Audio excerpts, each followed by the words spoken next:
కనిపిస్తుందండి. కనిపిస్తుంది. Okay. Banking ఇవాళ పార్ట్ సి ఓకే.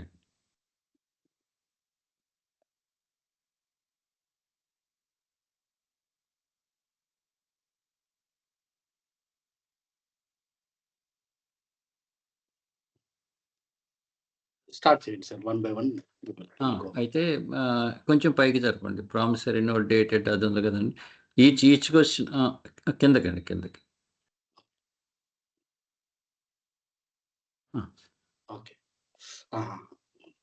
అంటే ఈచ్ క్వశ్చన్ సెపరేట్‌గా అట్లా పెట్టారు. అవును. ఆయన ఎప్పుడు జాయిన్ అవుతారండి వేణు గారు? వేణు సార్ వచ్చి ఇప్పుడు తొందరలో జాయిన్ అవుతున్నారు. సరే. అయితే చదువుతూ ఉందామంటే ఆయన జాయిన్ అవుతారు. We will start sir. Promissory note dated 1st February 2018 payable after 2 months. After date was mentioned in the note and addressed to the maker to pay 10 days after maturity. What is the date of maturity? The promissory note 1st February 2018లో execute చేశారు. That is payable after 2 months. కానీ దాని తర్వాత ఏమన్నారంటే ఇంకొక 10 days grace period ఇచ్చారు. What is the date of maturity అని అడుగుతున్నారు. What is the date of maturity of the promissory note under negotiable instrument act 1881. ఇది ఇష్యూ. రూల్ వచ్చి సెక్షన్ 23, సెక్షన్ 22 రెండు ఉన్నాయి. Under section 23 of the negotiable instrument act, when an instrument is payable after stated period, the time is to be calculated by calendar months. అంటే డేస్లో కాకుండా మంత్స్లోనే count చేయాలని. Under section 22, every negotiable instrument payable otherwise than on demand is entitled to 3 days of grace which are added after due date. Due date తర్వాత దానికి ఒక 3 days కలిపితే అది due date అవుతుంది. సార్ ఇక్కడ క్వెషన్ వచ్చేసి ఈజ్ ఇట్ అంటే ఫిబ్రవరిలో స్టార్ట్ చేశారు. February 1st అంటే 2 monthsకి అంటే March and April. After that 10 days grace period. February 1 month, March 1 month, అంటే ఏప్రిల్ 1స్ట్కి డ్యూ డేట్ అవుతుంది. దాని తర్వాత 3 days గ్రేస్ పీరియడ్ ఇవ్వాలి. ఏప్రిల్ 1st అంటే 1st + 3 ఏప్రిల్ 4th అవుతుంది. ఒకసారి చదువుదామండి ఇందులో. కేసు వచ్చేసి Satappa Shetty versus SNA VR Shetty 1915 case ఇది. The court dealt with the calculation of maturity for bills of exchange and promissory note. The court held that the 3 days of grace provided under section 22 are not optional or dependent on the party's whim. They must be added to the time the instrument is expressed to be payable. Maturity is a legal status reached only after the expiration of this grace period. అంటే maturity అనేది ఈ 3 days కూడా అయిన తర్వాతే mature అయినట్లు లెక్కండి. The cause of action only arises after the maturity days has passed. 2 calendar months from 1/2/2018 expire on 1/4/2018. అదే మనం అనుకున్నది. Adding 3 days of grace, the statutory maturity falls on 4th April 2018. The clause directing payment of 10 days after maturity does not alter the maturity date but merely postpones the actual payment. కానీ maturity date ఏమిటని ఇక్కడ question ఏమిటంటే what is the maturity date అని అడిగారు. What is the payment date అని అడగల. So దీని తర్వాత 10 days తర్వాత పే చేస్తారు కానీ మెచ్యూరిటీ డేట్ మాత్రం అదే ఉంటుంది, 4th April 2018.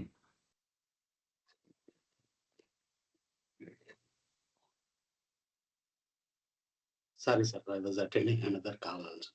Okay. Yes. You continue, sir. Okay.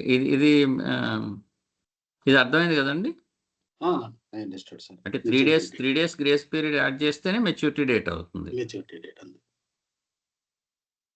Next, A promissory note was executed by X to Z. Suddenly X died. Can Z claim against the legal heirs of X? Decide. X executed a promissory note in favor of Z before the amount could be paid. X died, leaving behind legal heirs. Issue whether Z can enforce the promissory note against the legal heirs of X. Rule: a promissory note creates a contractual obligation. On the death of the maker, the obligation does not perish but survives against the estate of the deceased. Legal heirs are not personally liable. Their liability is limited to the extent of assets inherited. ఇది కేసులో వచ్చేసి అంటే legal hairs మీద కూడా pay చేయాల్సి వస్తుందని చెప్పారు. కానీ ఆ డిసీజ్డ్ అసెట్స్ ఎంత అయితే ఉందో అంతవరకే. Keshavlal Lallubhai Patel versus Lalbhai Trikumlal Mills Limited. The Supreme Court considered whether contractual liabilities survive the death of a contracting party. The court held that death does not extinguish civil liabilities arising out of contracts. However, the court carefully balanced creditor rights with protection of heirs by holding that legal representatives cannot be made personally liable. Their liability is confined strictly to the estate inherited. The judgment reaffirmed the principle that succession transfers assets along with attached liabilities, but only to limited extent. అంటే ఇక్కడ రెండు issues ఉన్నాయి. ఒకటి ఏమిటంటే creditor rights అంటే క్రెడిటర్కి amount కావాలి. At the same time legal heirs ఉంటారు. లీగల్ హెయిర్స్కి వాళ్ళు సొంతంగా సంపాదించుకున్న ఆస్తులు పోకూడదు. అందుకని ఇక్కడ ఏం చెప్పారంటే the legal heirs are liable only to the extent of the deceased person's estate. The case is the authority on section 22. It confirms. Okay. Sorry.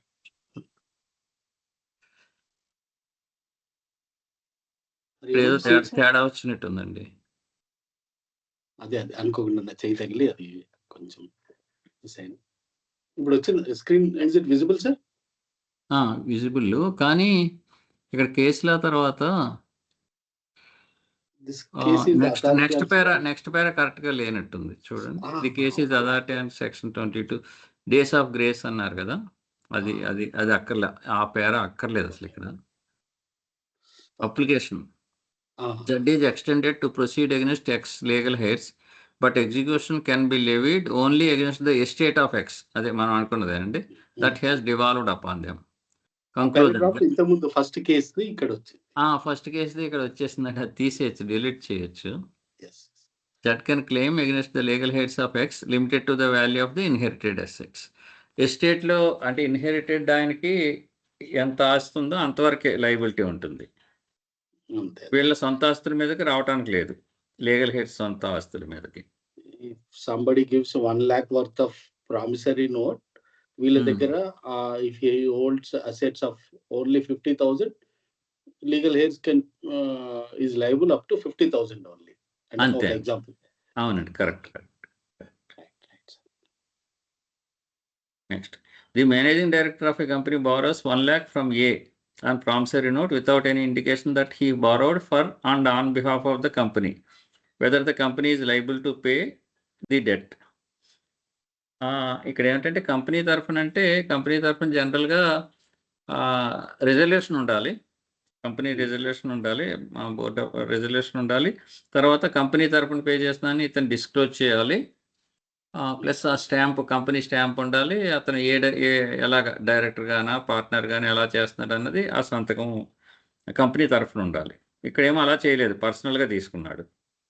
Whether the company is liable for repayment of the amount, అటువంటి పరిస్థితుల్లో company లైబుల్లా.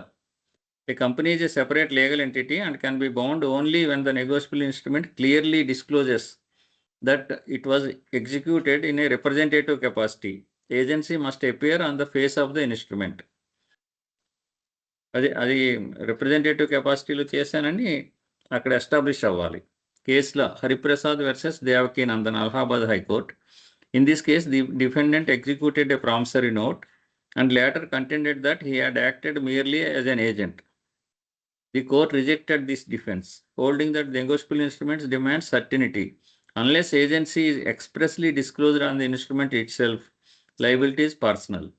The court ruled that a principal cannot be made liable through oral evidence or implied authority when the document itself does not show agency. Document మీద క్లియర్గా ఉండాలి. Company తరఫున అంటే company తరఫున stamp ఉండాలి, ఈయన ఏ కెపాసిటీలో చేస్తున్నాడు సంతకం ఉండాలి. తర్వాత కంపెనీ నుంచి అథారిటీ ఉండాలి. ఇవన్నీ ఉంటే గానీ అది కంపెనీ లయబుల్ కాదు. Under NI act the rule of construction is very strict. Only the person whose name appears on the instrument as the maker is liable.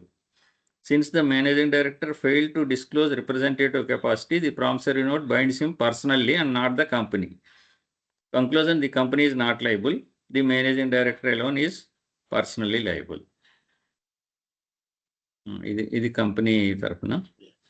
Next case వచ్చేసి a minor borrows 50,000 during minority by executing promissory note. On attaining age of majority, executes a fresh promissory note in consideration of promissory note executed by him during his minority.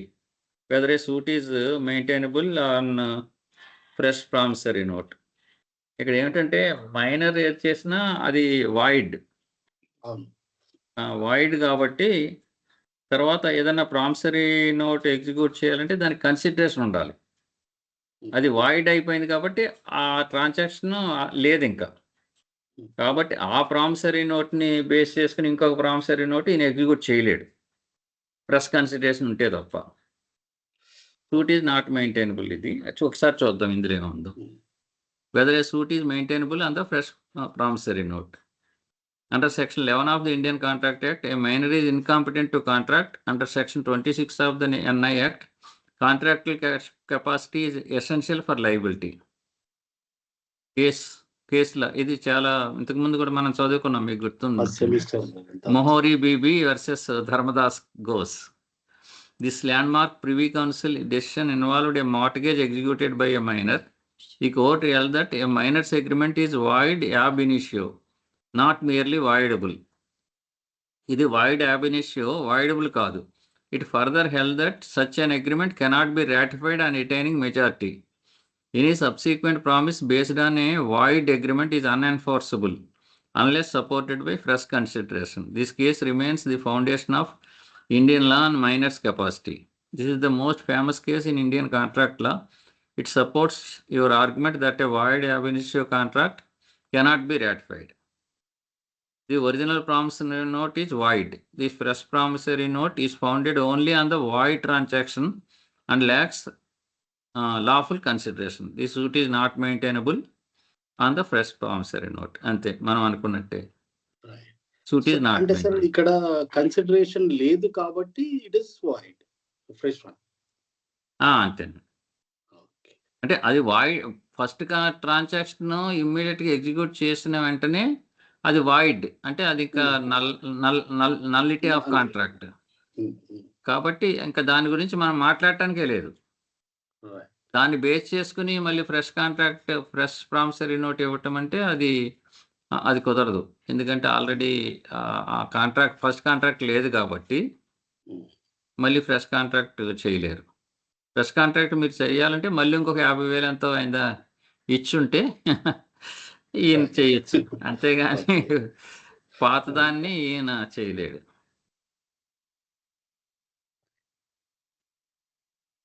చాలా కేసులు ఉన్నాయి sir.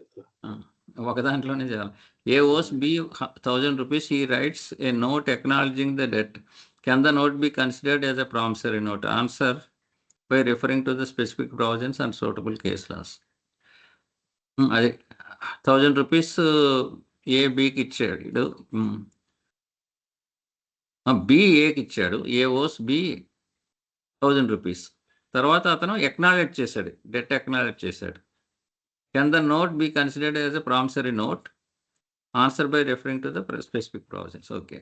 Whether the writing constitutes a promissory note. ఇది ఏమిటంటే promissory note లేదు కానీ 1,000 రూపాయలు ఇచ్చాడు, only ఒక వైట్ పేపర్ మీద చిన్నగా రాశాడు.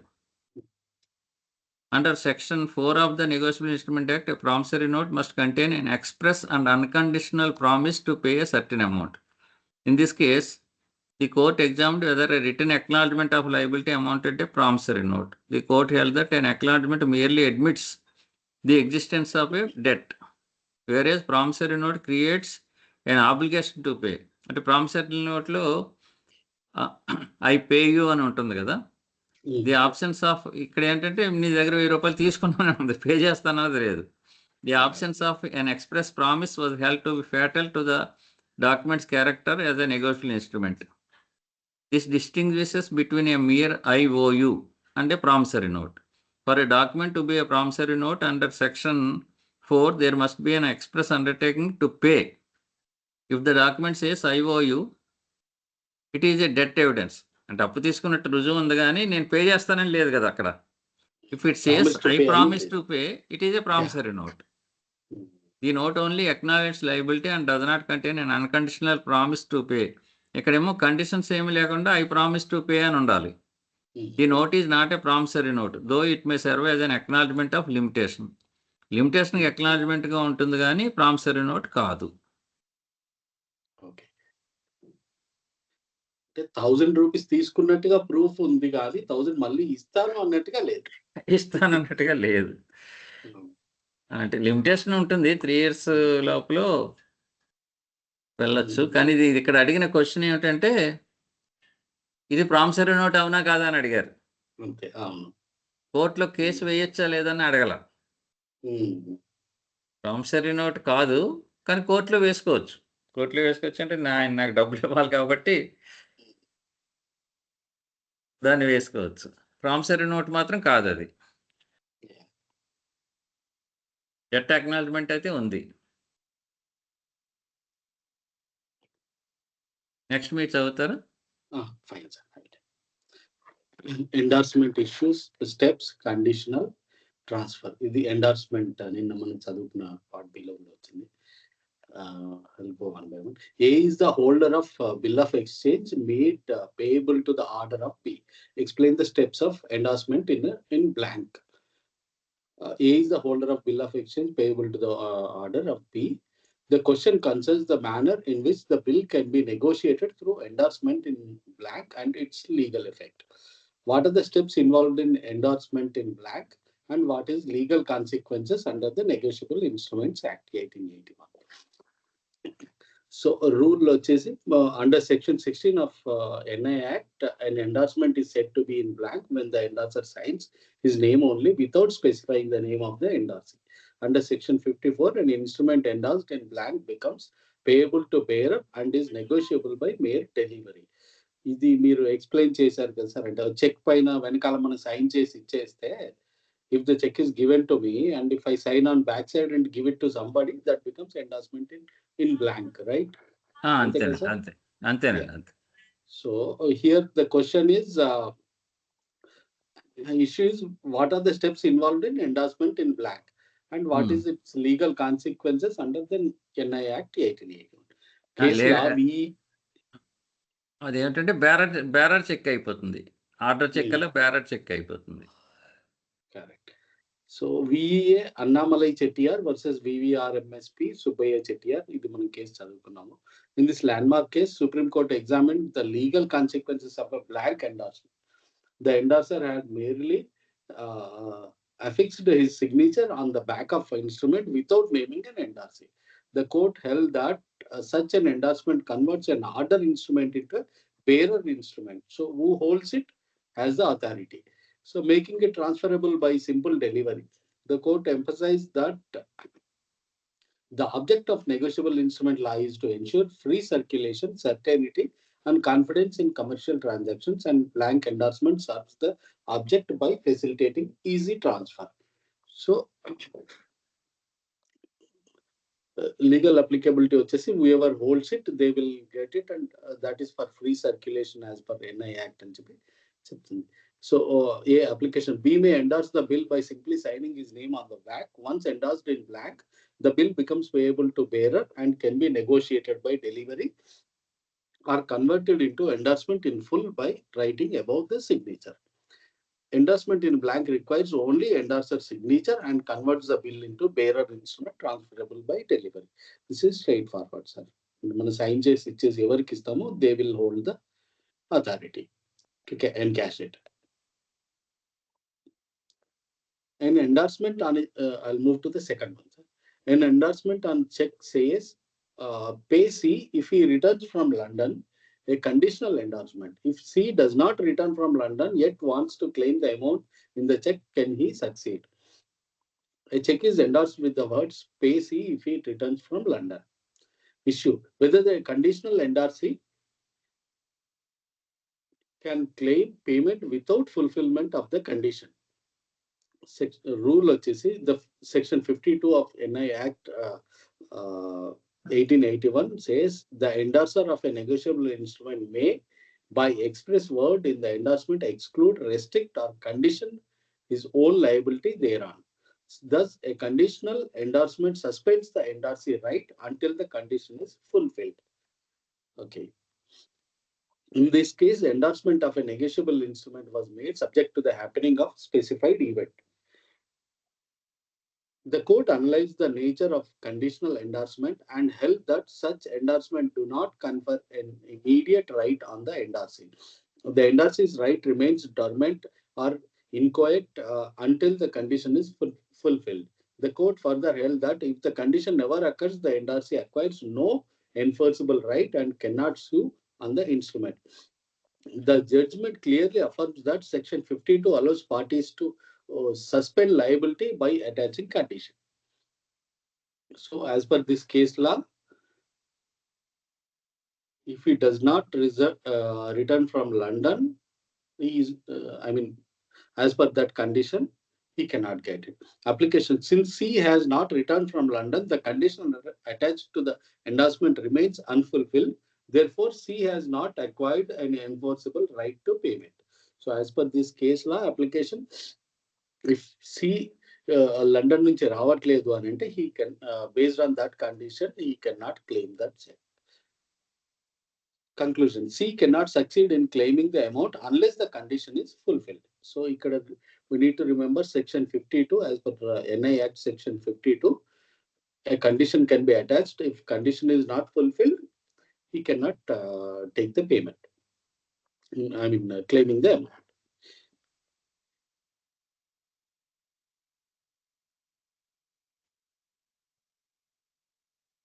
So, similarly, another question: if a check is payable to X or order X adds the word pay to Y, or pay to Y or order, examine the consequences of such an endorsement. This is almost similar.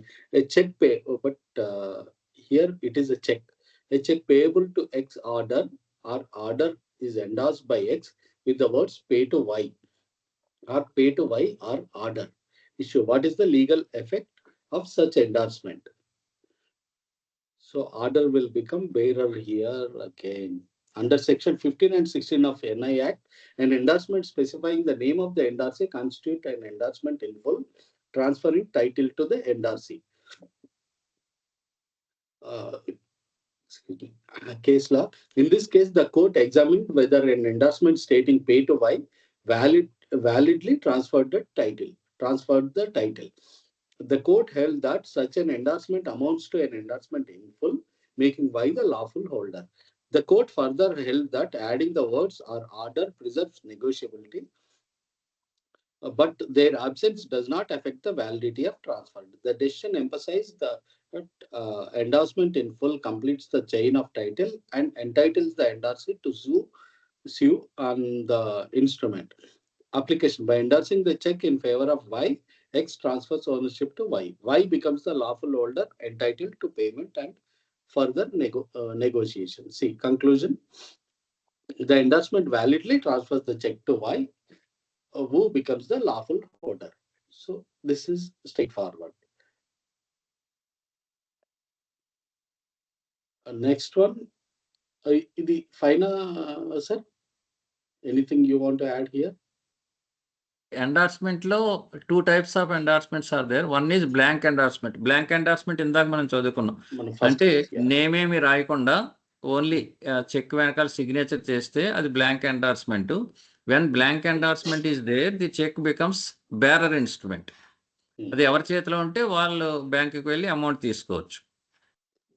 Next ఇంకొకటి ఏమిటంటే full endorsement. Full endorsement అంటే వెనకాల name రాయాలి. ఎవరైతే డ్రాయి ఉన్నారో వాళ్ళు పేయి ఉన్నారో ఆ పేయి వెనకాల సైన్ చేసి పైన pay to so and so అని నేమ్ రాస్తే అది ఫుల్ ఎండార్స్మెంట్ అవుతుంది. ఆ నేమ్ ఎవరి నేమ్ అయితే ఉంటుందో వాళ్ళకి రైట్ వచ్చేస్తుంది. వాళ్ళు కావాలంటే ఫర్దర్గా ఎండార్స్మెంట్ చేసుకోవచ్చు, లేదంటే పేమెంట్ డైరెక్ట్గా తీసుకోవచ్చు. రైట్. సో అది ఫస్ట్ కేసు బ్లాంక్. ఇది వచ్చేసి ఆర్డర్ పే టు వై అని ఫుల్ ఎండార్స్మెంట్ ఇది. Okay, I move to the next one sir. A check is drawn, pay Suraj without the words or order or bearer. Pay Suraj without the words or order or bearer. Is the check payable only to Suraj in person or is it transferable by him? A check is issue is whether the check is payable only to Suraj personally or transferable by him. Under Section 13 of the NI Act, an instrument payable to a particular person and not containing words prohibiting transfer is payable to that person or order. So that rule says he can further endorse it to others or order. In this case, the court exam case law వచ్చేసి Gopilal versus Lakpat Rai. In this case, the court examined whether the absence of words or order destroyed negotiability. The court held that where an instrument is payable to a named person does not contain restrictive words like not transferable, it is legally deemed payable to order. The judgment reinforces the commercial presumption in favor of free transferability unless explicitly prohibited. So, application, since the check pay Suraj contains no words prohibiting transfer, it is deemed payable to Suraj or order enabling endorsement. So, Suraj can transfer it to somebody else. So, the check is transferable by Suraj and not restricted to personal payment. So, he can further, he can further endorse it to others. It's a full endorsement and still Suraj has got capability of transferring it to others also. I'll move to the next one, sir. If X endorses a check in blank and transfers it to Y, check in blank and transfers it to Y, Y endorses it in favor of Z. Z transfers it without endorsement to Q. Transfers it without endorsement to Q. If the check is dishonored, who can Q sue? Yeah, complicated. X, first X వచ్చేసి blank endorsement ఇచ్చాడు వైకి. Y endorsed in favour of Z జీ. So that is Y did full order, then Z it gave it to without endorsement to Q. So final గా cheque is bounced. X and issue against whom can Q enforce liability? Under Section 54, a check endorsed in blank becomes payable to bearer and transferable by delivery. Under Section 35, every prior party whose signature appears on the instrument is liable to subsequent holder. So, as per this, everybody is in this. He has to sue. In this case law, Chellaram versus Abdul Qadir. In this case, the court dealt with the rights of a holder of a bearer instrument acquired by delivery. The court held that such a holder is entitled to sue all prior parties, including the drawer and endorser whose signatures appear on the instrument. The judgment clarified that endorsement chains do not break liability merely because the last transfer was by delivery. Application, Q being lawful holder can sue the drawer X, Y, and Z. Conclusion, Q can sue all parties whose signature appear on the check. So it's not only the drawer, he has to sue first. అతనికి ఇచ్చింది G కాబట్టి G పైన, జీకి ఇచ్చింది why కాబట్టి why పైన, వైకి X ఇచ్చారు కాబట్టి X పైన, then finally whoever has issued the check. You want to add anything here, Saibab sir? అంటే ఇక్కడ ఫస్ట్ బ్లాంక్ ఎండార్స్మెంట్ ఉంది కాబట్టి బ్లాంక్ ఎండార్స్మెంట్ చెక్ ఫర్దర్ గా డెలివరీ ఇస్తే అందరూ లైబుల్ అవుతారు. అంటే ఫస్ట్ లో ఒకవేళ ఎక్స్ కి ఫుల్ ఎండార్స్మెంట్ ఇచ్చారనుకోండి, ఫుల్ ఎండార్స్మెంట్ ఇస్తే అప్పుడు లాస్ట్ ఎవరైతే ట్రాన్స్ఫర్ చేస్తారో వాళ్ళే లైబుల్ అవుతారండి. ఇది బ్లాంక్ ఎండార్స్మెంట్ కాబట్టి అందరూ లైబుల్ అవుతారు. ఓకే, ఓన్లీ బ్లాంక్ ఎండార్స్మెంట్ లో అందరు లైబుల్ అవుతారు. లేదు ఇక్కడ ఫుల్ ఎండార్స్మెంట్ అయితే మాత్రం ఓన్లీ ద లాస్ట్ పార్టీ అంటే జెడ్ వచ్చేసి లైబుల్ అవుతారు. Okay, fine sir. Blank and sorry, Nirmala here.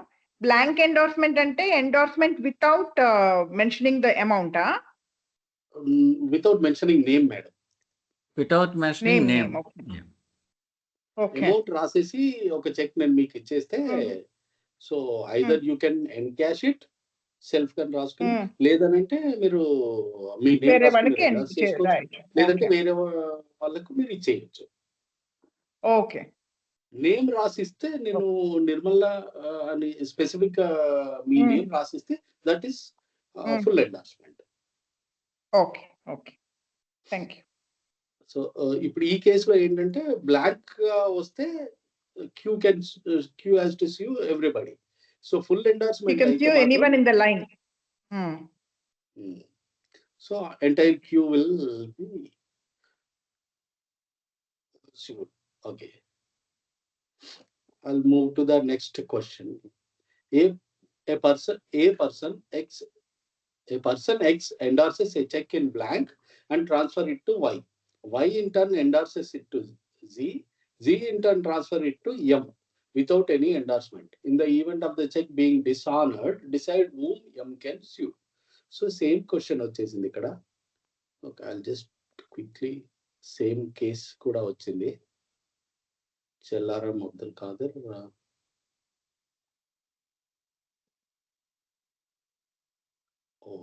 Okay, I'll read it. Issue is whether M who obtained the check by delivery without endorsement is a lawful holder, and which parties he is entitled to sue upon dishonor of the check.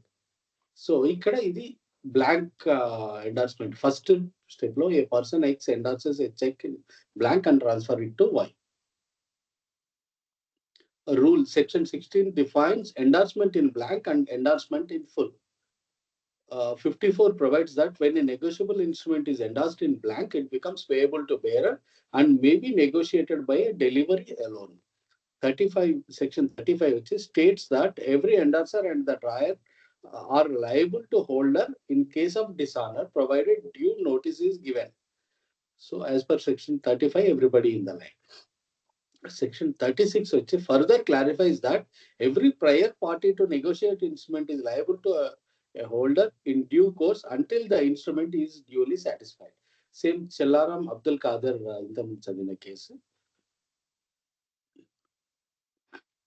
Court examined the rights of a transferee who received a negotiable instrument by delivery after it had already been endorsed in blank. The court held that once an instrument is endorsed in blank, it assumes the character of a bearer instrument. Any subsequent transferee who obtains it by delivery becomes a lawful holder even if there is no further endorsement. The court further held that such a holder is entitled to proceed against all prior parties whose signature appear on the instrument, including the drawer and endorser. The absence of endorsement by the immediate transferee does not break the chain of liability, as negotiability continues by delivery once a blank endorsement is made. This decision reinforces the principle that liability of prior parties flows with the instrument, not with the mode of transfer. Application. In the present case, X endorsed the check in blank, converting it into a bearer instrument.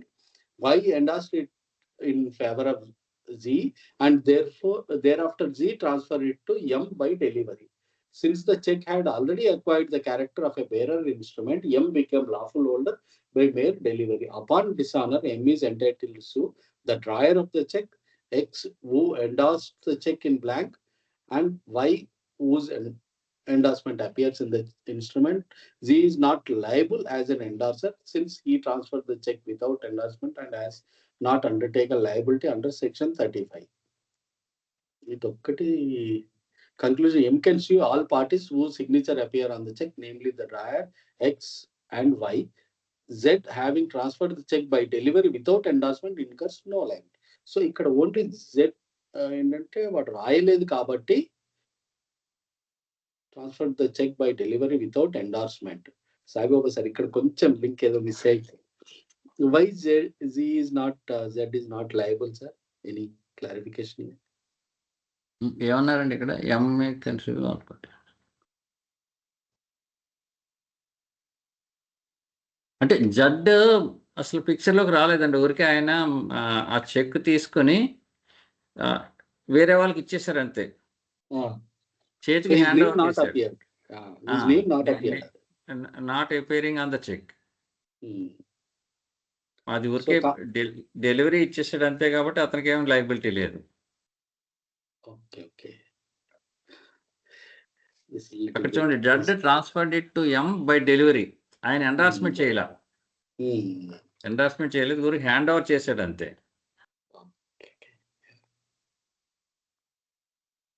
So Z escape అయ్యాడు అనమాట because he has not endorsed. Yeah, fine sir. Let's move to third question. ఇక్కడ పైన చూడండి, all prior parties whose signatures appear on the cheque. Right. ఎవరైతే sign చేస్తారో వాళ్ళే liable, sign చేయని వాళ్ళు లైబుల్ కాదు. అదే ఆ కేసులో, చెల్లారం కేసులో all prior parties whose signature appear on the instrument clear గా వచ్చింది. So fine sir. Next question, cheque dishonour. మీరు తీసుకుంటారా సార్? నిర్మలా మేడం మీరు చదువుతారా? చదవమని చదువుతా, లేకపోతే సాయిబాబా సార్ మీరు ఎక్స్ప్లెయిన్ చేస్తూ చదువుతానంటే మీరు చదవండి. మీరు చదవండి, ఏదైనా క్లారిఫికేషన్ ఉంటే నేను చెప్తాను. ఓకే, మధ్యలో నా వాయిస్ బ్రేక్ అయితే please let me know because I don't want everyone else to get affected by this. Okay. Okay. A customer, so this topic is about check dishonor refusal.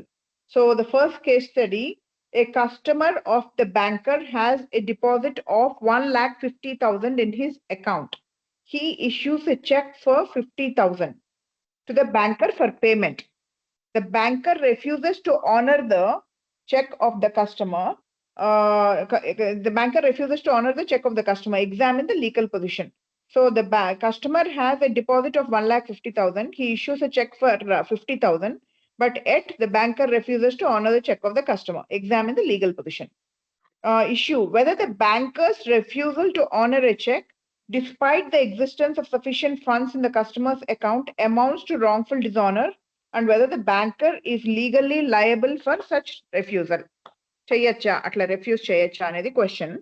What are the statutory provisions? Section 31 of the Negotiable Instruments Act. The banker having sufficient funds of the customer properly applicable to the payment of a check must honor the check when it is duly presented. Failure to do so renders the banker liable to compensate the customer for any loss or damage caused by such default. So the banker has to honor the check and chepton sufficient funds unte. This is section 31. Nature of banker-customer relationship. The relationship between the banker and customer is contractual. The banker undertakes an implied obligation to honor checks drawn by the customer so long as the conditions fulfill avali. Sufficient funds are available and there is no legal justification for refusal. Ante stop payment issue cheyaledu, garnishi order ledu, forged signature kaadu, irregular check kaadu, ivanni conditions levu kabatti there is no legal justification for refusing to pay the check. Wrongful dishonor constitutes breach of contract and violation of statutory duty under Section 31 of the Negotiable Instruments Act. The supporting case law is Canara Bank versus Canara Sales Corporation. Canara Sales Corporation maintained accounts with Canara Bank. The bank wrongfully dishonored checks issued by the customer despite sufficient balance. The dishonor resulted in serious harm to the customer's commercial reputation and business standing. Therefore, the Supreme Court held that the banker is under a statutory and contractual obligation to honor checks when sufficient funds exist. Wrongful dishonor gives rise to liability irrespective of proof of actual monetary loss. So, the court emphasized that damage to reputation and creditworthiness is presumed in commercial transactions and compensation may be awarded even without specific proof of loss. So it is also goodwill idi kabatti, reputation damage avutundi kabatti, even if there is no proof of loss, the compensation will be awarded. Ratio decidendi. Wrongful dishonor of a check constitutes a serious breach of the duty by the banker and the customer is entitled to damages for injury to reputation and business standing. So damages pay cheyali. Application. In the present case, the customer had a clear credit balance of 1,50,000 and issued a check for only 50,000. There is no indication of any legal bar such as stop payment instructions, garnishi order, or irregularity in the check. Therefore, the banker was under a statutory obligation under Section 31 of the NI Act to honor the check. By refusing payment without lawful excuse, the banker committed wrongful dishonor, resulting in breach of contract and statutory duty. As per the principles laid down in Canara Bank versus Canara Sales Corporation, the customer need not prove actual monetary loss or injury to monetary loss. Injury to reputation is presumed. So the conclusion is the banker's refusal to honor the check amounts to wrongful dishonor under Section 31 of the Negotiable Instruments Act 1881. The banker is legally liable to compensate the customer for breach of statutory and contractual obligations. So this is a pretty straightforward case, unless you want to add anything, Andy Saibaba sir. దీంట్లో add చేయడానికి ఏం లేదండి, direct designer కదా అది.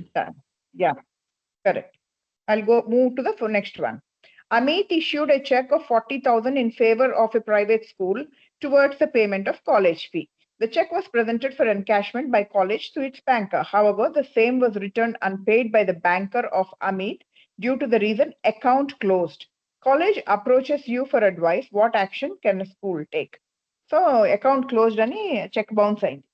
So what is the issue here? Whether dishonor of a check on the ground account closed attracts liability under Section 138 of the Negotiable Instruments Act 1881 and what action the school can take. Manam idi long question lo chadukunnappudu account closed is also insufficiency of funds kindaki vastundani chadukunnattu gurtu naku. I don't know. Anyway, Section 138 antena? Okay. Section 138 Negotiable Instruments Act 1881 ఏం చెప్తుందంటే the check is dishonored when it is returned unpaid due to insufficiency of funds or for any reason attributable to the drawer, provided statutory notice is issued and payment is not made within the prescribed time. So a check is dishonored when these three conditions are there.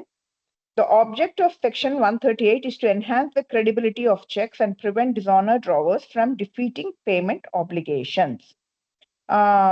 So insufficiency of funds also includes accounts closed, but maybe we'll read it later. NEPC, the case law, NEPC Micon Limited versus Magma Leasing Limited. Facts ఏంటంటే the drawer issued checks which were dishonored because the bank account had been closed prior to presentation. The accused contended that account close does not fall within Section 138. Judgment em cheppin Supreme Court. It rejected this contention and held that closing the account is a deliberate act of the drawer that which makes payment impossible.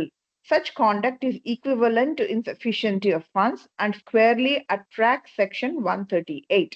And cheppindi. So clearly it attracts 138, which is insufficiency of funds and therefore check bounce. Ratio decidendi basically. Dishonor due to account closed is attributable to the drawer and attracts criminal liability under Section 138. What is the application in the present case? The present case law, Amit closed his account before the check was presented. This is a conscious act of defeating payment. The dishonor is therefore directly attributable to the drawer. The school, being the payee, is entitled to issue statutory notice and initiate prosecution under Section 138.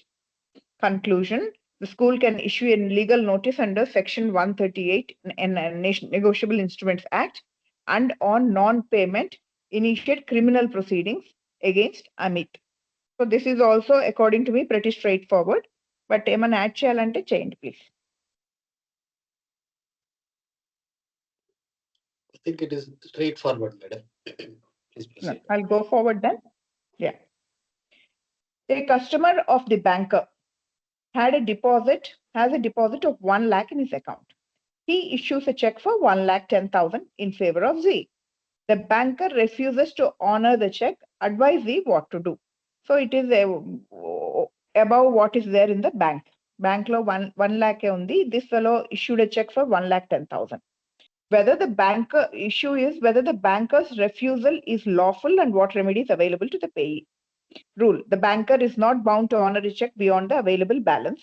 Dishonor due to insufficient fund attracts Section 138 NI Act. So case law is straightforward. I mean, banker is not under any obligation to honor such checks because there is not sufficient balance. Case law entente K. Bhaskaran versus Shankaran Vaidyan Balan. the check was dishonored due to insufficient funds. The issue concerned ingredients of offense under section 138. These are the facts. Judgment ఏం చెప్పిందంటే the Supreme Court laid down that dishonor due to insufficiency of funds constituted the offense under section 138, subject to compliance with notice and limitation requirements. And of course, notice sufficient time ki notice ichundali. Then 3 check bounce అంటే 3 years లోపల ఈ case వేసి ఉండాలి. Limitation periods అవన్నీ చూసుకొని ఉండాలి. ఇవి అవన్నీ ఫుల్ఫిల్ అయితే దిస్ అట్రాక్ట్స్ 138 సెక్షన్ కింద offense. Ratio is once dishonor for insufficiency of funds is established, criminal liability arises against the drawer. So criminal liability arise అవుతుంది. ఇక్కడ అప్లికేషన్ ఏంటి? Here the check amount exceeded the available balance. The banker acted lawfully in refusing payment. However, the drawer becomes liable under section 138. Z may proceed against the drawer after issuing statutory notice. So notice period, notice ichi sufficient, whatever legal notice, Z can proceed against the drawer. Conclusion, the banker is not liable. Z can initiate section 138 proceedings against the drawer. This is also pretty straightforward, insufficiency of funds. So I'm moving to the next one. So A being indebted to B gives the check. A B kappunnadu dani badalu check ichadu, which the later presents in due time. Still the payment is refused because of the bank's failure. What are B's rights? So B sufficient due time lone present chesadu, but the payment got refused because there is something that happened with the bank's failure. So whether B can invoke section 138 Act and whether the original debt stands discharged. And the question, whether B can invoke section 138 because the check bounce aయింటుంది or whatever, and whether the original debt stands discharged. ఇక్కడ rule ఏంటంటే penal liability under section 138 requires dishonor attributable to the drawer. Issuance of check does not discharge debt unless payment is completed. The penal liability under section 138 requires dishonor attributable to the drawer. Okay, there are two issues that A is the drawer and yeah. So ఇక్కడ కేసులో ఏంటంటే Bhim Singh versus state of Haryana. ఇక్కడ facts, the issue was whether issuing a cheque amounts to discharge of liability. ఇక్కడ rule ఏం చెప్పిందంటే issue of cheque does not discharge debt unless payment is completed. So ఇక్కడ fact ఏంటంటే the issue was whether issuing a cheque amounts to discharge of liability. Judgement ఏం చెప్పింది Supreme Court ఈ Bhim Singh versus state of హర్యానాలో? The Supreme Court held that debt is discharged only upon actual payment. Issuance of check is merely a conditional payment. If ratio desdendi is if the check is dishonored, the original debt revives unless dishonor attracts penal liability. So the original debt revives. If the check is dishonored, the original debt revives unless dishonor attracts penal liability. Sir ఒకసారి చెప్పరా, unless dishonour attracts penal liability ఏంటి మళ్ళీ? అంటే ఇక్కడ dishonour bank fault వల్ల జరిగింది అంటున్నారు కదండి. Not for insufficiency of funds. Insufficiency of funds అయితే పీనల్ లయబిలిటీ ఉంటుంది. డిజానర్ అట్రాక్ట్స్, ఆ డిజానర్ ఇన్సఫిషియన్సీ ఆఫ్ ఫండ్స్ అయితే 138 ప్రకారం వెళ్ళచ్చు. కానీ ఇక్కడ ఇన్సఫిషియన్సీ ఆఫ్ ఫండ్స్ కాదు కదా, సఫిషియన్సీ ఆఫ్ ఫండ్స్ ఉంది కానీ ఆ చెక్ డిజానర్ చేశారు బై మిస్టేక్. కానీ చెక్ డిజానర్ అయిపోయింది కాబట్టి ఆ డెట్ అలానే ఉండిపోయింది.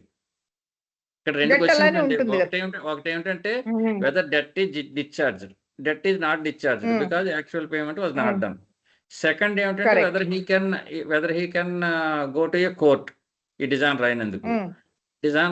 కానీ ఇక్కడ పేనల్ లయబిలిటీ లేదు కదా, ఇన్సఫిషియన్సీ ఆఫ్ ఫండ్స్ లేదు కాబట్టి సెక్షన్ 138 మీద వెళ్ళటానికి లేదు, వర్తించదు. బట్ బ్యాంక్ మీద కేసు వేయచ్చా? బ్యాంక్ మీద కేసు వేయచ్చు. బ్యాంక్ మీద వాళ్ళు పొరపాటున చేశారు, నాకు డ్యామేజ్ అయింది అని వేయచ్చు, బ్యాంక్ మీద వేయచ్చు. Okay. based on this case law, the application in this case study is, since dishonor occurred due to bank failure and not due to A's fault, section 138 is not attracted. However, the debt remains unpaid. So debt ఉంటుంది కానీ ఇతని మీద case వేయడానికి లేదు because it is not A's fault అని conclusion. B cannot initiate criminal proceedings but may file a civil suit for recovery of debt. An open bearer check for 30,000. Oh, okay, sorry. It is continuous. B cannot initiate criminal proceedings but may file a civil suit for recovery of debt. That is the conclusion. So next case law is, an open bearer check for 30,000 favoring Prasad and Company Limited is presented by a stranger for cash payment. Oh, 30,000 favoring Prasad and Company Limited is presented by a stranger for cash payment. Discuss whether the bank is bound to pay or not. So this is interesting. The issue is whether the banker is bound to honor such check and whether statutory protection applies to the banker. Banker ka statutory protection untunda okavela pay cheste. Section 85(2) of the Negotiable Instrument Act says that protection is available only when the banker is the payment is made in due course, meaning in good faith and without negligence. Payment in due course ante payment made in good faith and without negligence unte the banker is protected. There is a case law, Indian Overseas Bank versus Industrial Chain Concern. A bank made payment on a bearer check without verifying authority, resulting in loss. The Supreme Court held that payment without due care amounts to negligence and statutory protection is lost. The ratio desdenda is banks must exercise heightened caution when checks are drawn in favor of companies. Application case law is case study law. A company normally acts through authorized agents. Payment to a stranger without verification constitutes negligence anta. Oh. So company normally acts through authorized agents. Payment to a stranger without verification constitutes negligence. Conclusion is, the bank is not bound to pay and would lose statutory protection if it does so. So, okay. సరే ఎప్పుడు మరి అంటే authorised agents అంటే bank check చేసుకుంటుందా వీళ్ళు పేరు ఉందా నా దగ్గర ఇట్లా వీళ్ళు ఎప్పుడైనా వచ్చాడా ఇంతకు ముందు అని? అది కాదండి, ఇక్కడ కంపెనీ పేరులో ఉంది కదా. అవును, కంపెనీ నన్ను పంపించింది, వాళ్ళ కంపెనీలో నేను పని చేస్తున్నా, నన్ను పంపించింది. కంపెనీ పని చేస్తున్నప్పుడు పలానా ఎక్స్ వాళ్ళు రెగ్యులర్ గా వస్తుంటారు కంపెనీ తరఫున. వెనకాల సిగ్నేచర్ పేమెంట్ తీసుకున్నప్పుడు వెనకాల సిగ్నేచర్ తీసుకుంటారు ఎవరికి పేమెంట్ చేశారన్నది. అవును. ఇక్కడ ఏమిటంటే కంపెనీ ఆథరైజ్డ్ రిప్రజెంటేటివ్ రాలేదు కదా, వేరే వాళ్ళు వచ్చారన్నారు. కానీ ఒకసారి పైకి వెళ్ళండి, ఒకసారి పవన్ గారు ఒకసారి ఫస్ట్ క్వశ్చన్ చూపించండి. కనిపిస్తుంది sir? Is it visible? General గా ఇక్కడ చూడండి, favouring Prasad and co limited, అదే మీకు ప్రసాద్ అండ్ కో లిమిటెడ్ అని కాకుండా ఎవరైనా ఎక్స్ అని పేరు ఉందనుకోండి, అప్పుడు పే చేసేయచ్చు క్యాష్. ఇప్పుడు ప్రసాద్ అండ్ అలా కాదండి, ప్రసాద్ అండ్ కో లిమిటెడ్ అన్నది ఆర్టిఫిషియల్ పర్సన్ కదా. అవును, ఆర్టిఫిషియల్ పర్సన్ కాబట్టి ఇక్కడ ఈ దీంట్లో ఇలా అన్నారు. కానీ ఇక్కడ ఇది డౌట్ఫుల్, ఏది బేరర్ చెక్ అంటే it can be paid to bearer. అదే కదా మరి. అది ఈ ఆన్సర్ కొంత డౌట్ఫుల్ గానే ఉంది. వీళ్ళు ఏమంటున్నారు, కంపెనీ ఆథరైజ్డ్ పర్సన్ అంటున్నారు. అంటే నేను ఇప్పుడు let's say company is there, అది దాని బ్యాంక్ కి వీళ్ళు మాత్రమే మీకు బేరర్ చెక్స్ తీసుకొస్తారు, వీళ్ళే ఆథరైజ్డ్ అని చెప్పలేదు కదా, ఎవరో ఒకళ్ళు తీసుకురావచ్చు కదా. ఇప్పుడు నేను కొత్తగా జాయిన్ అయ్యాను కంపెనీలో, ఆ రోజు బేరర్ చెక్ ఎవరు హోల్డర్ ఉంటే వాళ్ళతో పే చేసేయచ్చు. మరి ఎట్లా చెప్తారు బ్యాంకర్ నెగ్లిజెంట్ గా చేశారు? అదే ఇది కొంచెం ఆన్సర్ కరెక్ట్ కాదేమో అనిపిస్తుంది. ఇంకొకసారి చూద్దాం అండి. అంటే కంపెనీ ఫిక్టిషియస్ పర్సన్ కాబట్టి ఖచ్చితంగా వాడు ఫోన్ చేసి పలానా వ్యక్తి నిర్మలా వచ్చారు మీ చెక్ తీసుకొని ఇవ్వచ్చు అని అట్లా అడగాల. బేరర్ చెక్ అయితే ఏం అక్కర్లేదు అసలు. అంటే సార్ ఇది ఫేవరింగ్ ప్రసాద్ అండ్ కంపెనీ అన్నారు కదా, అన్నారు కానీ బేరర్ కదా. Favouring Prasad and company limited or bearer, or అని ఉంటుందండి అక్కడ. Okay okay. ఇప్పుడు మీరు మా చెక్ మీద చూసారంటే pay to Ramaiah or order, లేకపోతే రామయ్య ఆర్ బేరర్ అని ఉంటుంది. ఆర్ బేరర్ అంటే ప్రసాద్ అండకో లిమిటెడ్ కానీ ఈ చెక్ ఎవరైతే పట్టుకొచ్చారో వాళ్ళకి కానీ పే చేయండి అని. ఓకే. బేరర్ అంటే అంతే కదండి. అంటే కాబట్టి ప్రసాద్ bearer కంపెనీ అంటే- నుంచి ఆథరైజ్డ్ పర్సన్ సైన్ చేయాల్సిన అవసరం లేదా అండి? అవసరం ఇది ఆర్డర్ అయితే చేయాలండి. ఆర్డర్ అది అయితే ఆర్డర్ చెక్ అయితే అయితే అవసరం లేదు. బేరర్ అయితే అవసరం లేదు. బేరర్ అంటే ఎవరికైనా పే చేసేయచ్చు కదా. ఓకే. అంటే ప్రసాద్ అండ్ కంపెనీ ఎవరికైనా వేరే థర్డ్ పార్టీకి ఇచ్చేసినా కూడా that person can go and అంతే అంతే బేరర్ అని ఉంది కాబట్టి. అది ఆర్డర్ అని ఉంటే ప్రసాద్ అంటకో వెనకాల స్టాంప్ వేసి వాళ్ళ వెనకాల సంతకం చేసి please pay to so and so అని రాయాలి. ఓకే. ఓకే. సో ఈ కేసులో మరి బ్యాంకర్ కి స్టాట్యూటరీ ప్రొటెక్షన్ రావాలి కదా పాపం. రావాలి. రావాలి. Yes. రావాలి. ఇది కరెక్ట్ కాదేమో అనిపిస్తుంది. బేరర్ చెక్ కదా. అదే. బేరర్ చెక్ అన్నది యాజ్ పర్ రూల్ ఎవరు హోల్డర్ అయితే వాళ్ళు పే చేయొచ్చు. కరెక్ట్. ఇది ఆర్డర్ చెక్ we అయితే will ఈ have ఆన్సర్ కరెక్ట్ అండి. ఇది ఆర్డర్ చెక్ అయితే Correct. ఈ రాసిన ఆర్డర్ కరెక్ట్. బేరర్ చెక్ కాబట్టి క్లియర్ గా రాశాడు ఓపెన్ బేరర్ చెక్ ఫర్ 30,000 అని క్లియర్ గా రాశాడు. ఓపెన్ బేరర్ చెక్ అని రాశాడు కాబట్టి ఈ ఆన్సర్ మార్చుకోవాలి. అది okay. This we have to remember. Okay, I'll move forward to the next one. A customer of the banker has deposit 1,50,000 account. He issues 50,000 to the banker. The banker, ఇది ఇందాక చదివాం అనుకుంటా. He issues a check of 50,000 to the banker. The banker refuses to honor the check. ఇది చదివాం ఇది. ఎందుకంటే అట్లా dishonour చేయడానికి లేదు. కాదండి, కాదు. డిపాజిటెడ్ సెక్యూరిటీ అండి. ఇక్కడ చూడండి, చెక్ కాదు ఇది. A customer of the banker has a deposit of 1,50,000 in his account. No. నా దగ్గర 1,50,000 ఉన్నాయి. చదువుతున్నారు మేడం. అవునా? Bankers lean versus safe custody చదవాలి. సేఫ్ కస్టడీ ఇది 4th క్వశ్చన్ యాక్చువల్లీ. ఒక్క నిమిషం ఆగండి. సారీ, బికాజ్ నేను బుక్ ప్రింట్ చేసుకున్నానండి. నాకు ఆన్లైన్ చదివితే కళ్ళు నొప్పులు You వస్తున్నాయి. went back ఒక 2 పేజీలు వెనక్కి వెళ్ళిపోయారు. డబుల్ ప్రింట్ చేశాడు. Sorry, okay. 2 times print చేశాడు. Okay, all these questions are printed twice. Okay, sorry. Bankers lien and safe custody. Sir you want to read? మీరు చదవండి, పర్వాలేదు. మీరు చదివితే నెక్స్ట్ క్వశ్చన్ నేను చదువుతాను. So this topic is, all these cases here are on the topic of bankers lien and safe custody. So first case చూద్దాం. A customer of a bank deposited security with the banker. Decide what kind of right the banker has against the security of the customer. ఏం rights ఉన్నాయి banker కి ఆ security మీద? whether the banker has merely a right of safe custody as a bailey, or whether the banker acquires a banker's lien over the securities deposited by the customer. Just safe custody right ఉంటుందా, bankers lean కూడా వస్తుందా అని అడుగుతున్నారు issue. What is the rule position? Statutory provision section 171 Indian Contract Act 1872. Banker has a general lien. Bankers may, in the absence of a contract to the contrary, retain goods bailed to them as a security for a general balance of account. So banker can have a general lien on it. Sections 148 to 160 of Indian Contract Act 1872 talks about bailment.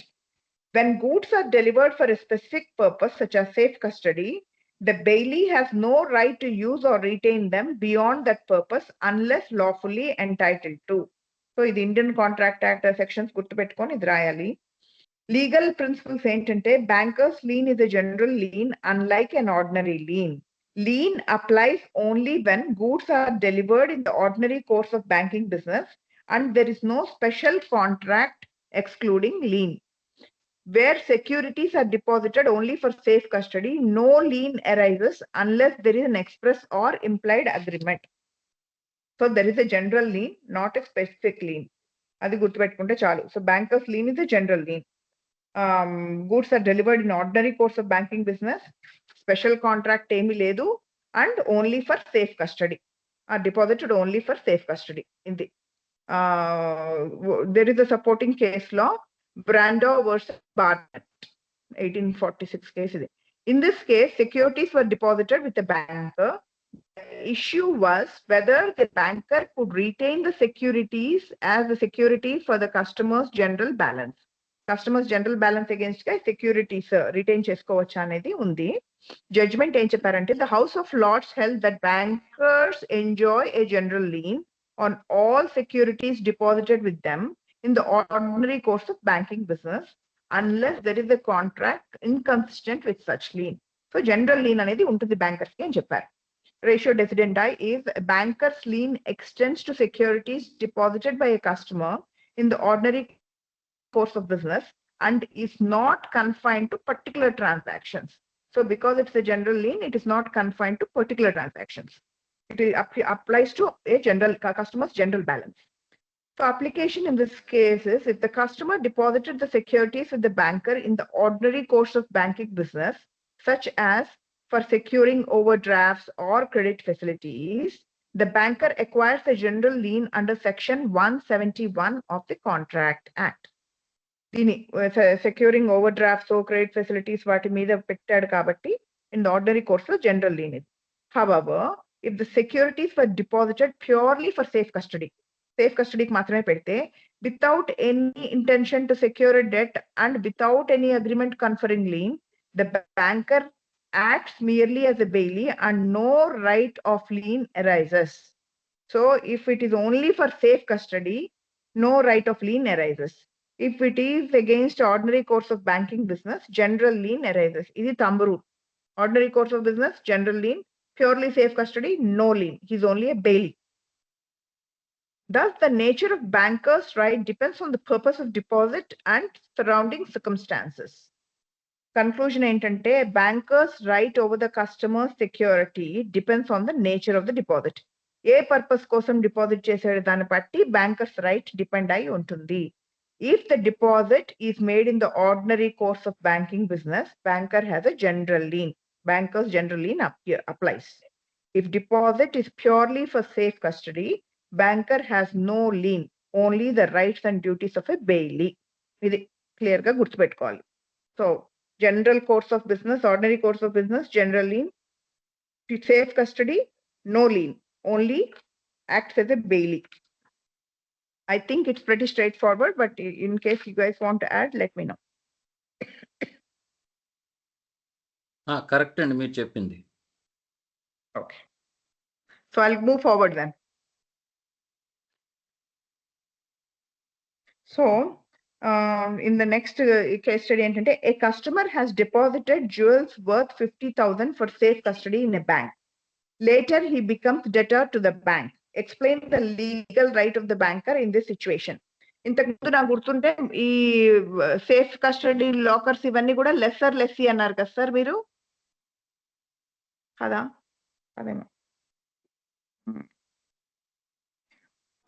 So I have deposited jewels worth 50,000 for safe custody in a bank. అంటే ఇది లాకరా sir? Safe custody in bank అంటే అట్లా కాదు కదా, locker కాదు ఇది. I think it is locker only, madam. How can we deposit?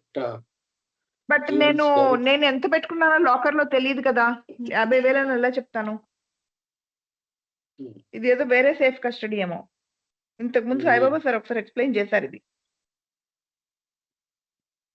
Safe custody అంటే ఇప్పుడు నార్మల్గా మన నార్మల్ పర్సన్స్ సేఫ్ కస్టడీకి జ్యువెల్స్ అయ్యి ఇవ్వరు, కానీ ఇప్పుడు టెంపుల్స్ ఉంటాయి చూడండి, టెంపుల్స్ ఉంటాయి. ఇప్పుడు సింహాచలం టెంపుల్, అన్నవరం టెంపుల్, వీళ్ళకి జ్యువెల్స్ ఉంటాయి కదా మా దేవుడికి పెట్టేవి, అవి సేఫ్ కస్టడీకి ఇస్తారు.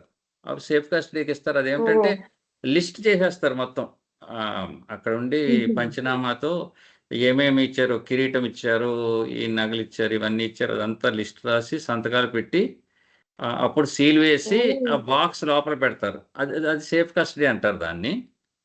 సేఫ్ కస్టడీ అంటే అందులో ఉన్న ఆర్నమెంట్స్ ఏమేమి ఉన్నాయన్నది ఇద్దరికి తెలుస్తుంది, బ్యాంకర్కి తెలుసు, కస్టమర్కి తెలుసు.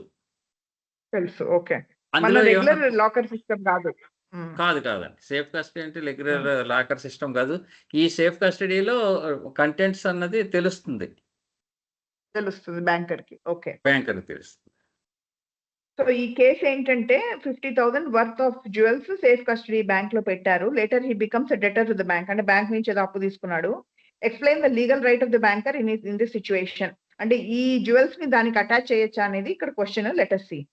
ఇష్యూ ఏంటంటే whether the banker can excise the bankers lean over the jewels deposited for safe custody when the customer letter becomes indebted to the bank. ఇందాక మనం చదువుకున్నావు కదా, అది సేఫ్ కస్టడీ అంటే సేఫ్ కస్టడీనే బ్యాంకర్స్ లీన్ వర్తించదు అని. I think that is what they will establish here. Yeah. Correct. So section 171 of the Indian Contract Act ఏం చెప్పిందంటే banker has a general lien on goods bailed to him as security for general balance of account in the absence of contract to the contrary. Where goods are delivered for a specific purpose, the bailee must return them on accomplishment of that purpose. So ఇక్కడ section 148 and 160 of Indian Contract Act bailment గురించి మాట్లాడుతుంది. This is the bailment thing అన్నమాట. Legal principles ఏంటంటే bankers lien arises only when goods are delivered in the ordinary course of banking business and intended expressly or impliedly as security for a debt. ఏదో ఒక అప్పు తీసుకున్నా, ఒక over draft తీసుకున్నా, దానికి వస్తువులు పెట్టుకోండి అంటే he'll acquire a general lien. But safe custody deposits constitute a special bailment. When goods are deposited solely for safe custody, there is an implied contract inconsistent with lien. It's an implied contract that you will not touch my goods. It is not lien.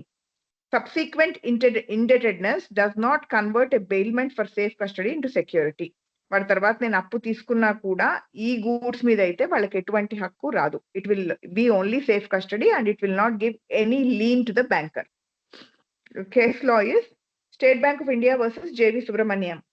Jewelry was deposited with the bank purely for safe custody. Later, the customer became indebted to the bank. The bank claimed a right to retain the jewels under banker's lien. The Andhra Pradesh High Court held that where jewelry is deposited solely for safe custody, the banker does not acquire a lien. The nature of the bailment remains unchanged even if the customer later becomes a debtor. So, ఈ పెట్టుకున్న వస్తువులకి ఆయన తీసుకున్న అప్పుకి ఏం సంబంధం లేదు, because these goods are kept for safe custody. Ratio decidendi. The banker's lien does not extend to articles deposited for safe custody. As such deposit is a special bailment inconsistent with the lien under section 171. So in this present case, X deposited jewels specifically for safe custody. There was no express or implied intention that the jewels should serve as security for any debt. The subsequent indebtedness of X does not alter the original purpose of the bailment. Applying the principle laid down in SBI versus J.V. Subramaniam, the bank cannot unilaterally convert a safe custody deposit into security for a debt. So the conclusion is the banker cannot exercise a banker's lien over jewels deposited for safe custody, even though X later becomes a debtor. The bank holds the jewels only as a bailee and must return them on demand. So demand చేసినప్పుడు ఇచ్చేయాలి. It is pretty explanatory and very nice actually. I at least got to learn a concept. So this is about. I'm moving forward if we don't have anything to add to it. Well, next other. A customer has deposited jewels worth 50,000 for bank and later ఇది ఏంటంటే ఇది same case మళ్ళీ రాసారా? నేను నాకు 2 సార్లు print చేశాడు ఆవిడ. I think same case మళ్ళీ వచ్చింది madam. Explain the rights of the banker. Same thing. Right over ఇది. So bankers negligence topics sir, next మీరు చదవండి. Bankers negligence.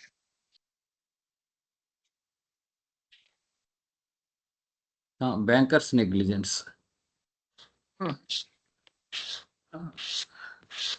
కొద్దిగా మూవ్ చేయండి పవన్ గారు. Mrs. Jaya, a customer of Canara Bank, had a locker facility from 2010. One day she went to the bank and deposited jewelry in that locker with proper confirmation of locking, returned home.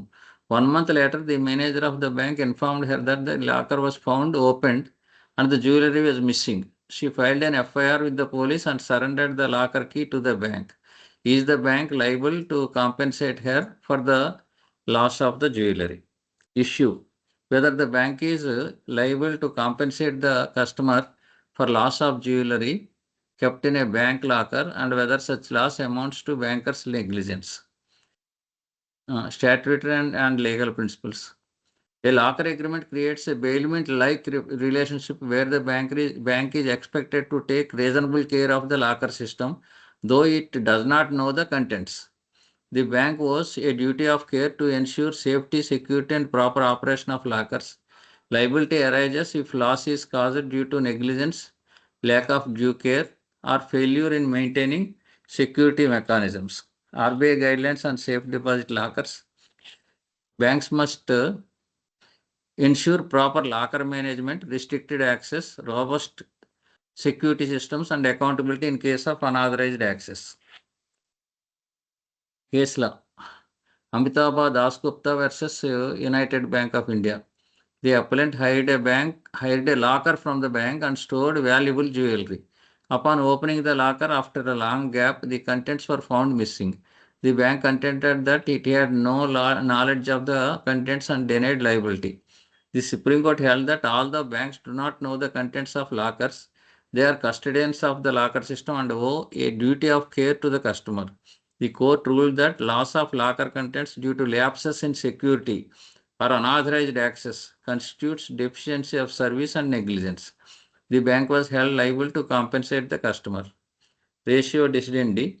Banks are liable for loss of locker contents when such loss results from negligence in maintaining locker security, irrespective of lack of knowledge of the contents. Application. In the present case, Mr. Jaya followed all required procedures and ensured proper locking of the locker. The fact that the locker was later found opened indicates a failure of the bank's locker security system.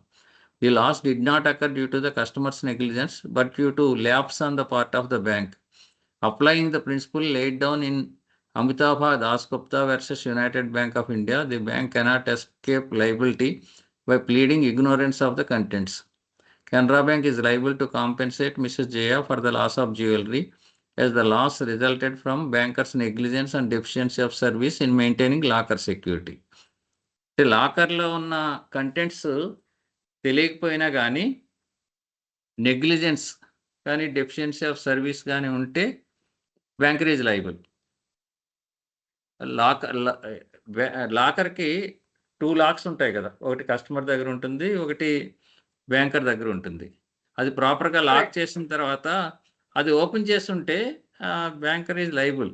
ఎందుకంటే open చేసి ఉండకూడదు కదా, అది open చేసి ఉన్నారంటే అక్కడ ఏదో జరిగిందనే, కాబట్టి బ్యాంకర్ ఈజ్ లైబుల్. నెగ్లిజెన్స్ ఉంది అక్కడ. ఇక్కడ ఈమె Mrs J, how can she prove that she locked it carefully అని? అంటే ఇది ఏమిటంటే 2 లాక్స్ ఉంటాయి కదండి. ఫస్ట్ ఆవిడ లాక్ చేయకుండా వెళ్ళిపోయినా కానీ లాకర్ రూల్స్ ప్రకారం ఎవ్రీ ఈవినింగ్ ఏవైతే లాకర్స్ ఆపరేట్ చేశారో అవి లాక్ చేశారా లేదని చూడాలండి. జాయింట్ కస్టడీ అని ఉంటారు కదా, ఆ లాకర్స్ ఆయన వెరిఫై చేసుకోవాలి ప్రాపర్గా లాక్ అయినాయా లేదని. లాక్ అవ్వకపోతే వాళ్ళకి ఫోన్ చేసి వెనక్కి రప్పించి లాక్ చేయించాలి. అంటే అదే రోజు చేస్తే అది not negligence. If it goes beyond 1 day, అదే రోజు అంటే ఇమ్మీడియట్గా అదే రోజు చేశారనుకోండి, మీరు లాక్ చేయకోకుండా వెళ్ళిపోయారని చెప్తే అది నెగ్లిజెన్స్ కింద రాదు. సో వాళ్ళు ఇమిడియట్ అంటే వీళ్ళు ఫోన్ చేసి లాక్ చేయకపోతే వీళ్ళు ఫోన్ చేసి చెప్పాలి కదా, మీరు లాక్ చేయలేదు, లాక్ చేసుకోండి వచ్చని. అది చేయలేదు ఇక్కడ ఆవిడ, తర్వాత చాలా కాలం తర్వాత వచ్చింది కదా. ఇక్కడ అంతే ఆ కేసులో కూడా అంతే. అమితాబ్ ఘోష్ అని ఆ కేసు చెప్పారు కదా, ఆ కేసులో 1 month later అన్నారు. 1 month later అంటే లాక్ చేయకుండా వెళ్ళిపోయిన 1 month దాకా చేయలేదంటే నెగ్లిజెన్సే కదా అది. అంతే right. False entries were made in the passbook of a customer by the banker. Basing on those entries, the customer issued a post-dated check. What is the position of the banker?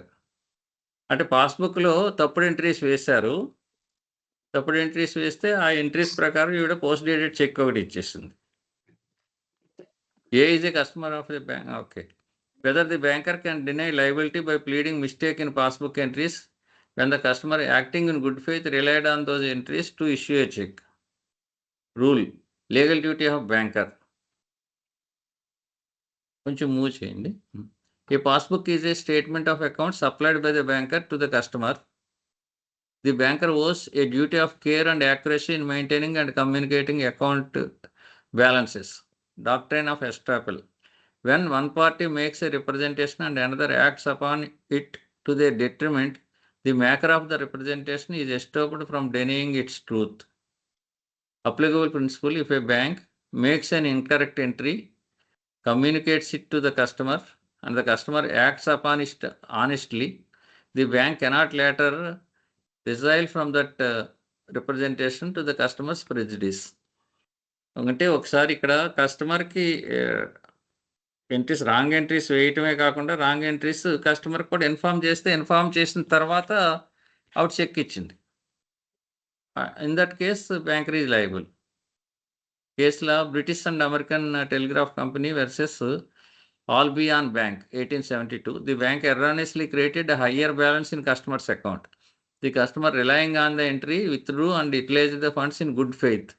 Subsequently, the bank sought to recover the amount by claiming the entry was a mistake.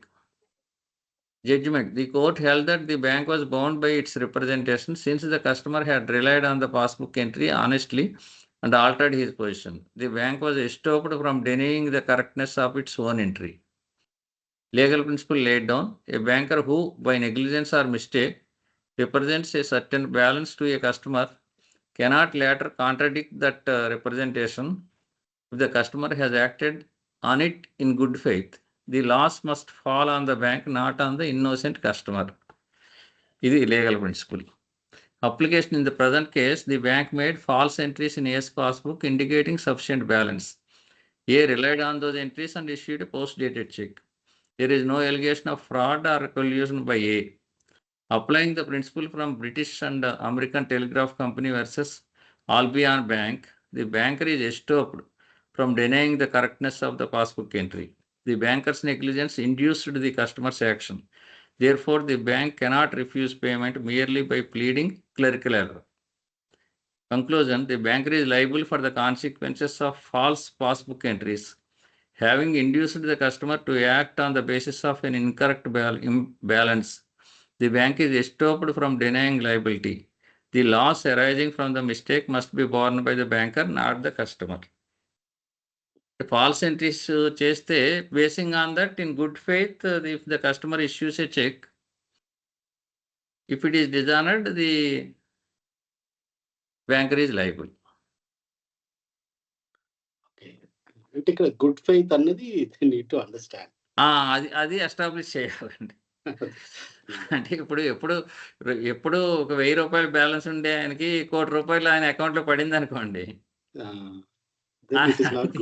ఆయన తీసుకోవడానికి లేదు, అది good faith అవ్వదు. Right. అదే 1000 rupees ఆయన balance లో ఉండగా ఇంకొక 1000 ఏదైనా పడింది అనుకోండి, నాకే వచ్చిందని ఆయన అనుకోవటానికి ఉంటుంది, అప్పుడు అది గుడ్ ఫెయిత్ కింద అవుతుంది.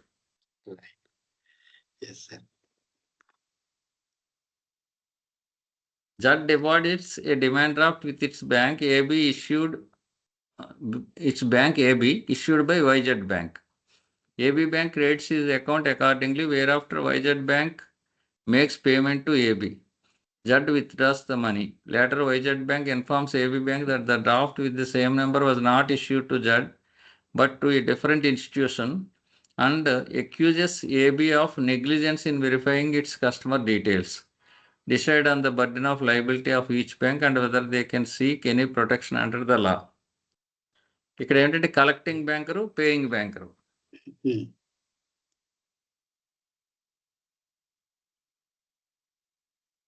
ఇక్కడ issue: whether AB Bank, collecting bank, was negligent in collecting the demand draft, whether AB Bank can claim statutory protection. On whom does the ultimate liability fall in an interbank demand draft fraud? A demand draft is a banker's instrument payable by the issuing bank. However, collection is governed by the agency principles between the collecting bank and its customer. ఇక్కడ collecting banker duty ఏమిటనేది వస్తుంది. Duty of collecting banker: the collecting banker must act in good faith without negligence. This includes verifying the identity of the customer and the customer's title to the instrument. Collecting బ్యాంకర్కి ఎప్పుడు responsibility ఉంటుంది. ఆ correct customer ఆయన పేరులో ఉందా draft లేదా అన్నది అది చూసి మాత్రమే ఇది కలెక్షన్కి పంపించాలి. Section 131 negotiable instrument act protection to collecting banker is available only if collection is made without negligence. ఇక్కడ నెగ్లిజెన్సే, ఎందుకంటే కస్టమర్ వాళ్ళ పేరు సరిగ్గా చూసుకోలేదు. Section 10 NI act good faith and absence of negligence are mandatory. Case law, Karathachal Kunjuman versus State Bank of India. The collecting bank collected a demand draft on behalf of the customer who was not entitled to it. The bank rated the amount without verifying whether the customer had valid title to the instrument. When the fraud surfaced, the bank claimed protection under section 131. ఇక్కడ నెగ్లిజెంట్గా ఉంది కాబట్టి 131 protection రాదు. Judgment. The Kerala High Court held that the duty of a collecting banker extends beyond mechanical collection. The bank must verify whether the customer presenting the instrument has a legitimate right to receive the proceeds. Failure to examine the customer's title amounts to negligence, disentitling the bank from statutory protection. Legal principle. A collecting banker who creates a negotiable instrument without verifying the title of the customer acts negligently and cannot claim protection under section 131 of the Negotiable Instrument Act.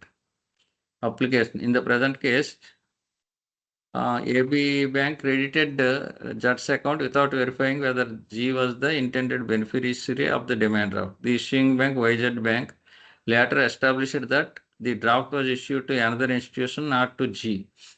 Applying the principle in Karathachal Kunjuman versus SBI, AB Bank failed in its duty to verify G's title to the instrument. This omission constitutes negligence.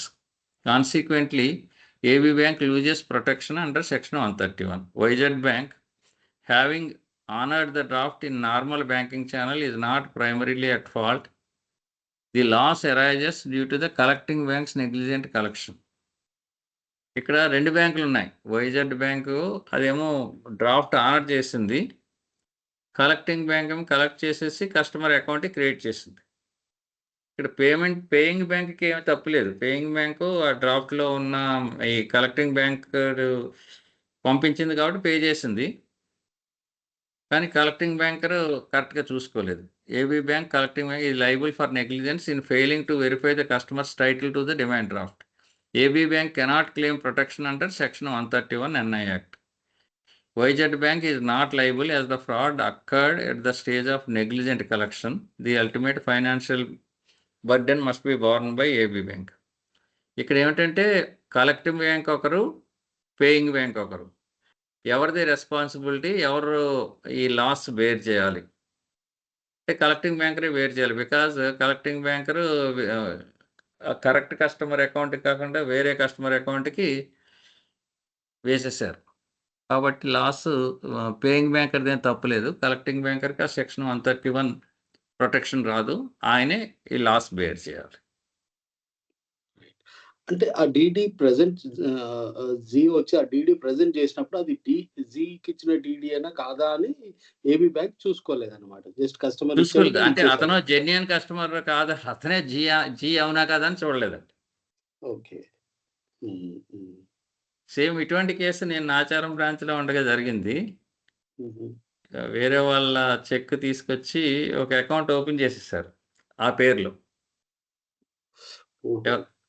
బయట వాళ్ళు ఎవరు వచ్చి అదే పేరుతోటి, ఆ check మీద ఉన్న పేరుతోటి ఒక అకౌంట్ ఓపెన్ చేసేసారు. అదేంటంటే ఇది ఉంటుంది కదా ఆధార్ కార్డు ఫోర్జ్ చేసేసారు. పైన ఫోటో అతికించి కింద ఎవరైతే పేర్లు ఉన్నాయో ఆ పేర్లన్నీ వచ్చేలాగా చేసి తీసుకొచ్చి అకౌంట్ ఓపెన్ చేసేసి కలెక్ట్ చేసేస్తున్నారు. ఒరిజినల్ వాళ్ళు వస్తే అప్పుడు బ్యాంక్ పే చేయాల్సి వచ్చింది. ఓకే.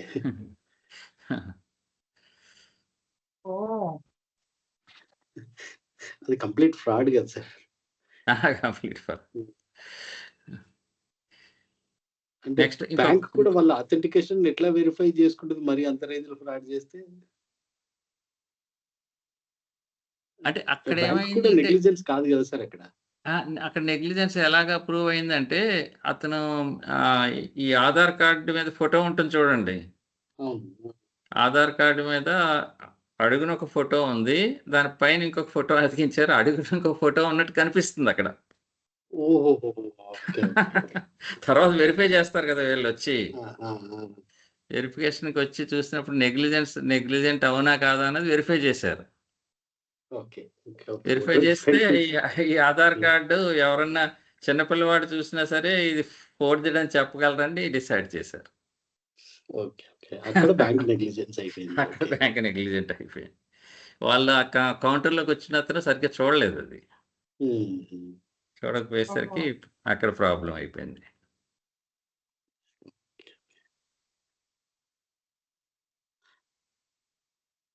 ఇంకోటి చదువుదాం అంటారా? Partial endorsement. ఇదొక్కటి కంప్లీట్ చేసేద్దామా సార్? చేద్దామండి. ఓకే. అయితే పవన్ గారు మీరు చదవండి. నేను చదువుతాను.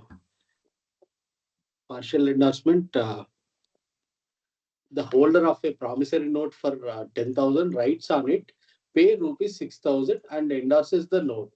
Examine the consequences of such an endorsement. There are 3 questions. All are similar. So there is an amount and pay అని చెప్పి ఒక పార్షియల్ అమౌంట్ అందులోంచి. ఇక్కడ 10,000 6,000, సెకండ్ దాంట్లో 50,000 25,000, థర్డ్ దాంట్లో 1,000లో 500 ఒక పార్షియల్ అమౌంట్ చేసి వాళ్ళు ఎండార్స్ చేస్తున్నారు. పే బి రూపీస్ 500 అని చెప్పి ఇట్లా చేస్తున్నారు. The following 3 situations concern partial endorsement of promissory note. The holder of promissory note, first చదువుతాను. The holder of a promissory note for rupees 10,000 writes on it, pay rupees 6,000 and endorses the note. Second similar, second దాంట్లో 50,000 వచ్చేసి pay 25,000.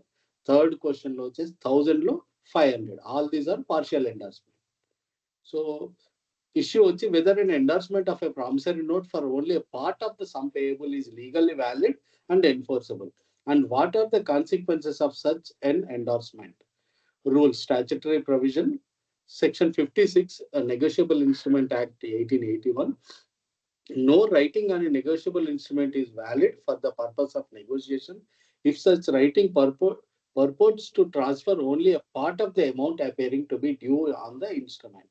But where such amount has been partly paid, a note to that effect may be endorsed on the instrument, which may then be negotiated for the balance. Okay. Says అంటే నార్మల్గానైతే partial not valid, but if part of the payment is already made and remaining only ఉంటే it is valid అని ఉంటుంది. A negotiable instrument must be transferred as a whole, legal principle.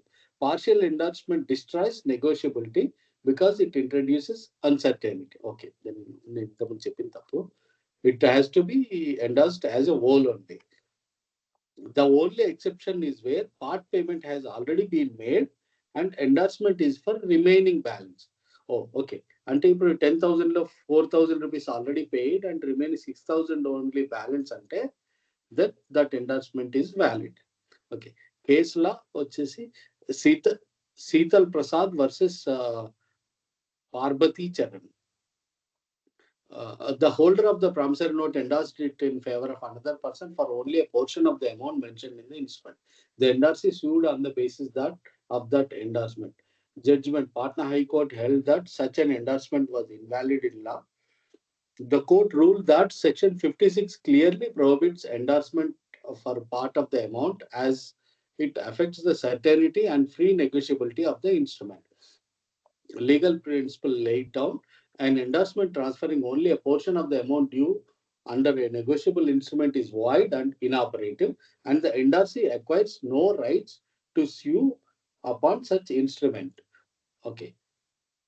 Application, the holder endorsed the promissory note for only 6,000 while the total amount due was 10,000. This is partial endorsement. Expressly prohibited under Section 56, no part payment of 4,000 is shown to have been made. Hence, the endorsement is invalid and the endorsement acquires no enforceable right. Similarly, this next one, 50,000, 25,000, it is not shown 25,000 already paid and కాబట్టి that is also not valid.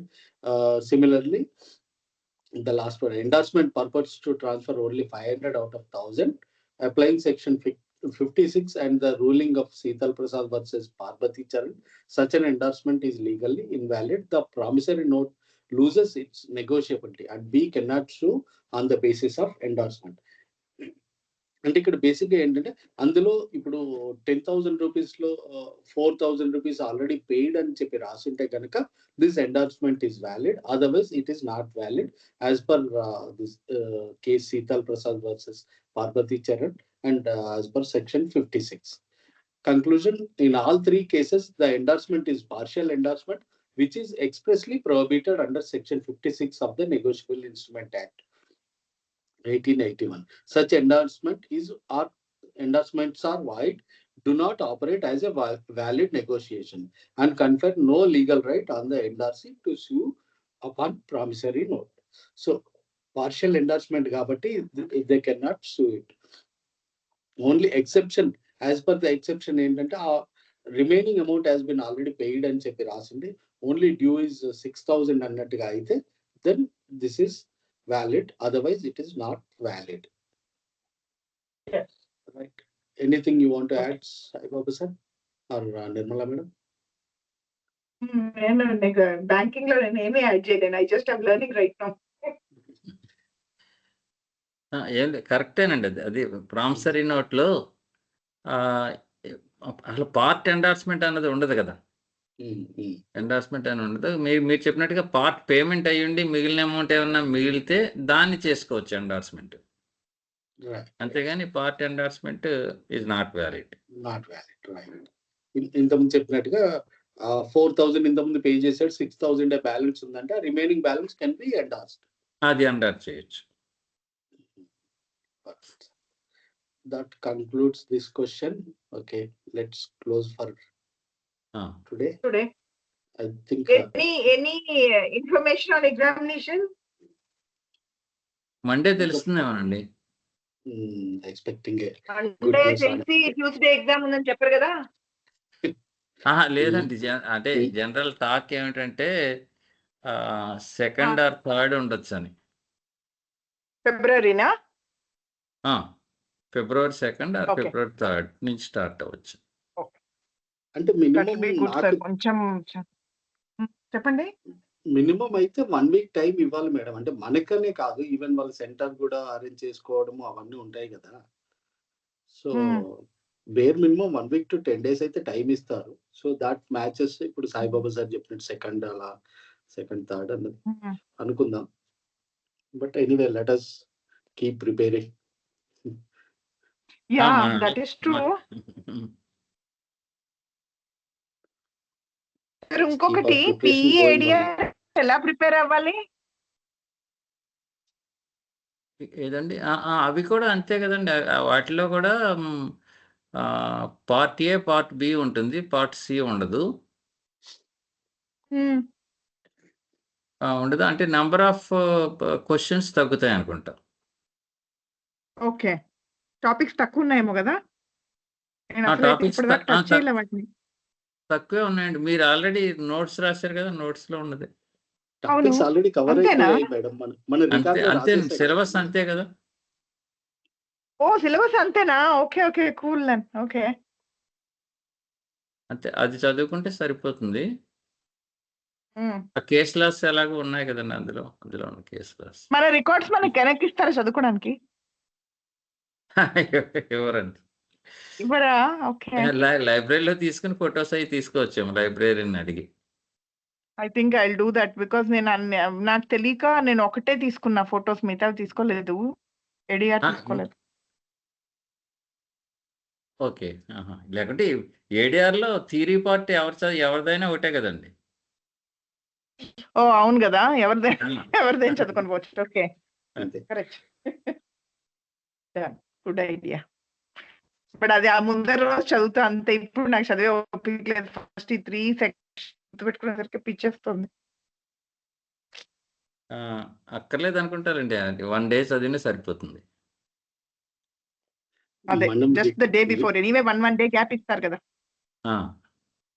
అంటే ఆ record కోసం కష్టపడ్డ దాంతో చూస్తే అది ఆ just ఒక్కరోజు ఏ- చదువుకుంటే సరిపోతుంది. ఏడిఆర్లో ఆ సిమ్యులేషన్స్ ఉన్నాయి కదండి, సిమ్యులేషన్స్ లో అన్ని చదివాం కదా. ఆర్బిట్రేషన్ అంటే అవును. ఏమిటి, మీడియేషన్ అంటే ఏమిటి, నెగోషియేషన్ అంటే ఏమిటి, నెగోషియేషన్. అవే ఉంటాయి క్వశ్చన్స్. Okay.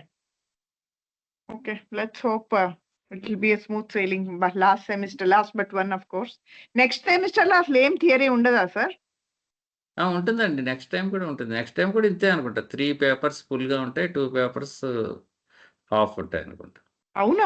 అంటే అది చూడలేదు నేను. నెక్స్ట్ టైం కూడా ఉంటుందండి. ఓకే. అయ్యో రామా. ఓకే. మరి ఎప్పుడు నెక్స్ట్ సెమిస్టర్ రాస్తాం, ఎప్పుడు బార్ కౌన్సిల్ రాస్తాం? బార్ కౌన్సిల్ ఇది జూన్ కదా. బార్ కౌన్సిల్ ముందు ఉంటుందండి, ఎగ్జామ్ తర్వాత ఉంటుంది. ఓకే. ఓకే. మన సెమిస్టర్ ఎగ్జామ్ తర్వాత ఉంటుందా సార్?